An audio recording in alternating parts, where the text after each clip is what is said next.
Nothing divides opinions over diet quite like vegetarians. Is it the moral choice? The ethical option? Or, as I was once informed while traveling through rural Spain, is it not an option that appears on this menu? However you define it, and whether you yourself eat meat or not, the one thing we can say is that a lot of people have oddly strong opinions about whether a total stranger has bacon or halloumi for brunch, which means that any time a story comes out looking at vegetarianism and health, we leap on it with a heated fervor. This week has been no different. After a study came out looking at vegetarianism and depression, media sources from across the globe immediately started reporting that vegetarianism was terrible for your health.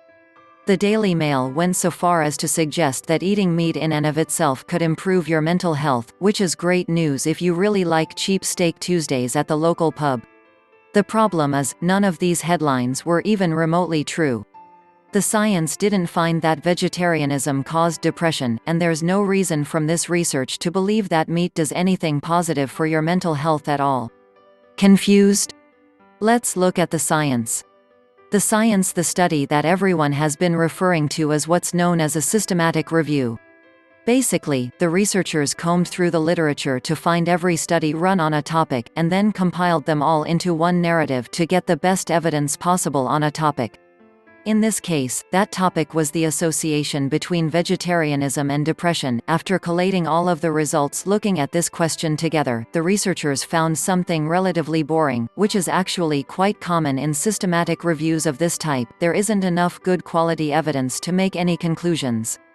Specifically, there's no evidence that vegetarianism causes depression, and at best some weak and spotty evidence that people who are vegetarian may be more likely to be depressed than those who aren't, but it's likely this is because some depressed people stop eating meat.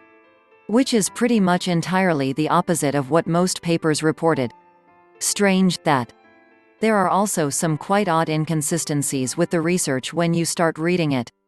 For example, even though most of the included research was about comparing vegetarians with meat eaters, and not the benefits of meat per se, the title mentioned meat twice and never referenced vegetarianism.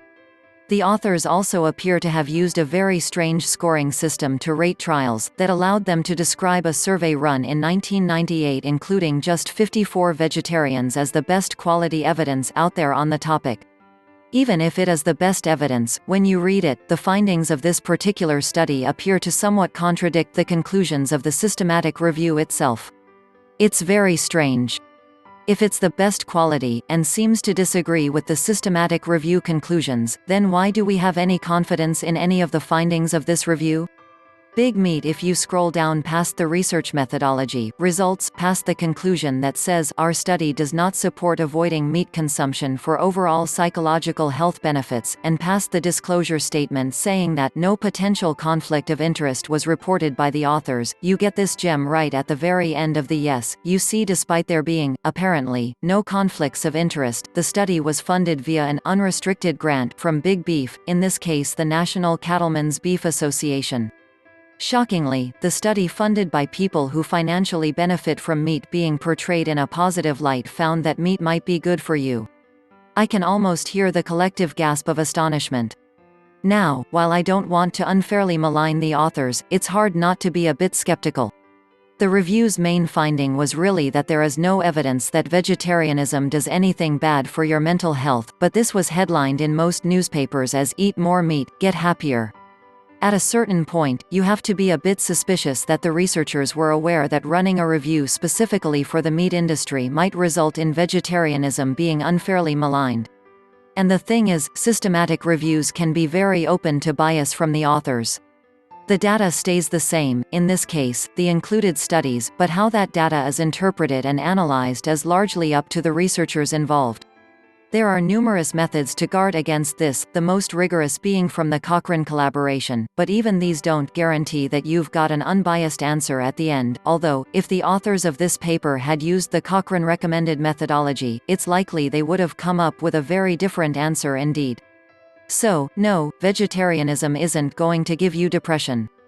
In fact, a much more comprehensive systematic review from 2019 concluded almost exactly that vegetarianism may help with weight loss, diabetes, heart disease, although this is mostly in comparison to the standard bad diet, but there's no good evidence that it either helps or harms in terms of mental health.